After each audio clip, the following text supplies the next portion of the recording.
नमस्ते बच्चों। आज हम उद्योग के बारे में कक्षा 8 में अध्याय 5 में पढ़ेंगे।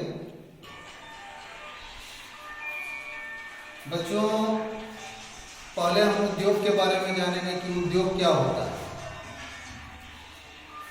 प्राथमिक क्रिया द्वारा जो कच्चे माल को हम उपजाते हैं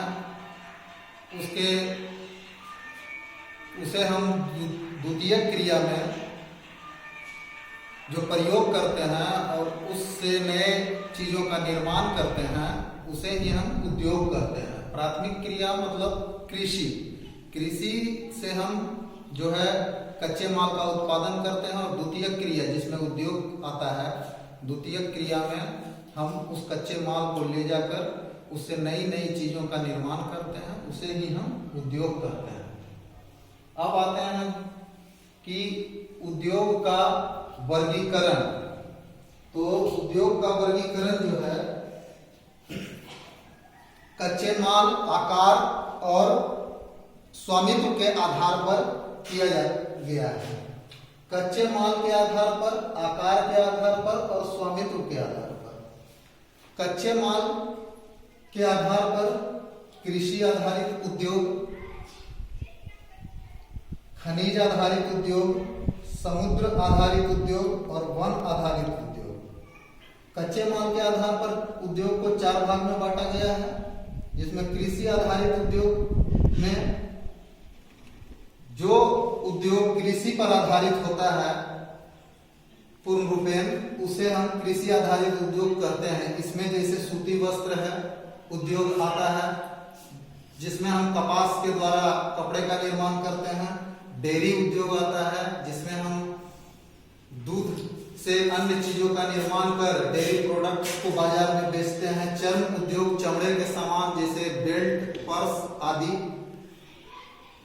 उसके बाद दूसरे नंबर में खनिज आधारित उद्योग।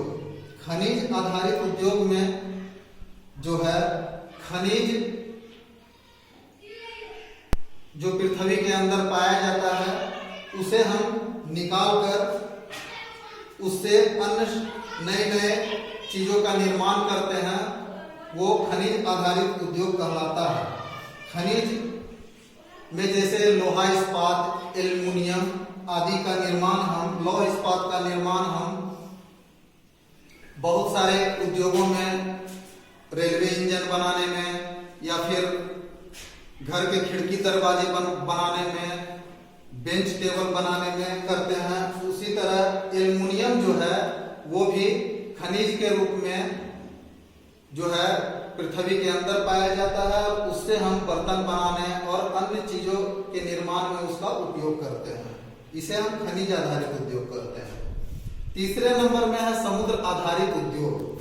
समुद्र आधारित उद्योग में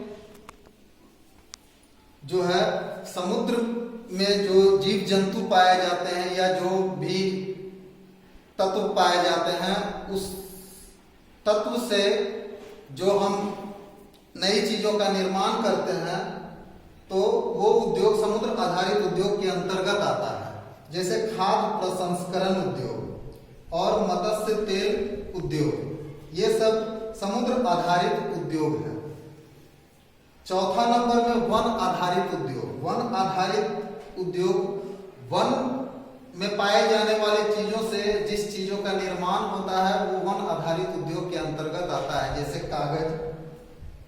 कागज का निर्माण हम बांस के द्वारा करते हैं। आयुर्वेदिक दवा, आयुर्वेदिक जड़ी बूटियां वन में पाई जाती है। अब आ जाइए आकार के आधार पर। आकार के आधार पर उद्योग को 3 भागों में विभक्त किया गया है: कुटीर उद्योग, लघु उद्योग और बृहत उद्योग।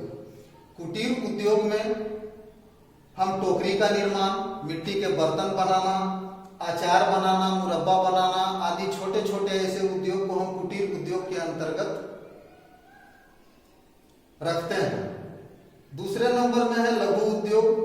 लघु उद्योग जो कुटीर उद्योग से थोड़ा बड़ा होता है, जिसमें हम पत्तल बनाने का काम, रेशम बुनाई का काम, दिया सलाई, माचिस जिसको कहते हैं, माचिस बनाने का काम, हस्तकरघा जिसमें हम कपड़े बुनकर लोग कपड़े बुनने का काम करते हैं, ये सब लघु उद्योग, छोटे छोटे उद्योग जो हैं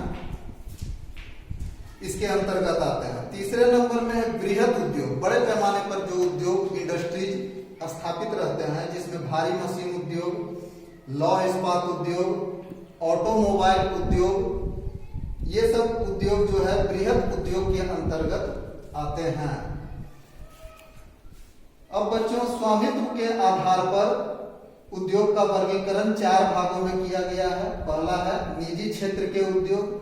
निजी क्षेत्र के उद्योग का मतलब हुआ जिस उद्योग पर किसी खास व्यक्ति या किसी खास लोग का हक हो, उसे हम निजी उद्योग के अंतर्गत लाएंगे। इसमें वस्त्र उद्योग, तेल कंपनी उद्योग और बहुत सारे इंडस्ट्री जो हैं, जो जिस पर मालिकाना हक निजी लोगों का होता है, वो निजी उद्योग के अंतर्गत आता है। दूसरे नंबर में है सार्वजनिक क्षेत्र का उद्योग। सार्वजनिक क्षेत्र के उद्योग में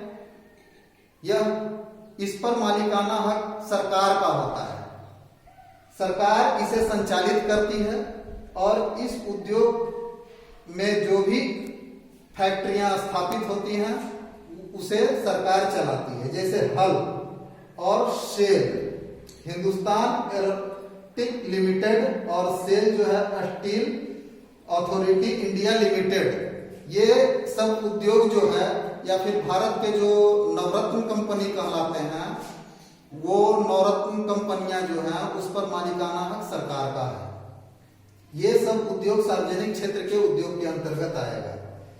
अब तीसरे नंबर में हम देखेंगे संयुक्त क्षेत्र के उद्योग। संयुक्त क्षेत्र के उद्योग में ये बंटवारे के आधार पर है, जिसमें आधा हक सरकार का और आधा हक निजी लोग का होता है। उसे हम संयुक्त क्षेत्र के उद्योग के अंतर्गत रखेंगे, जिसमें इंडिया की मारुति कंपनी जो है वो संयुक्त क्षेत्र के अंतर्गत उद्योग के अंतर्गत आती है। चौथा नंबर में है सहकारी क्षेत्र के उद्योग। सहकारी क्षेत्र के उद्योग में जो है, जिसमें सहकारी मतलब सब्सिडी के आधार पर जिस उद्योग का संचालन किया जाता है उसे सहकारी क्षेत्र के उद्योग कहते हैं। इसमें ज्यादातर डेयरी उद्योग और छोटे छोटे उद्योग जो हैं आते हैं। इसमें जैसे सुधा डेयरी, आनंद मिल्क या फिर और भी डेयरी उद्योग जो संचालित हो रहे हैं वो सहकारी क्षेत्र के अंतर्गत आते हैं। इसके बाद जो है हम बच्चों आगे और उद्योग के बारे में चर्चा करेंगे पार्ट 2 में। तब तक के लिए नमस्कार।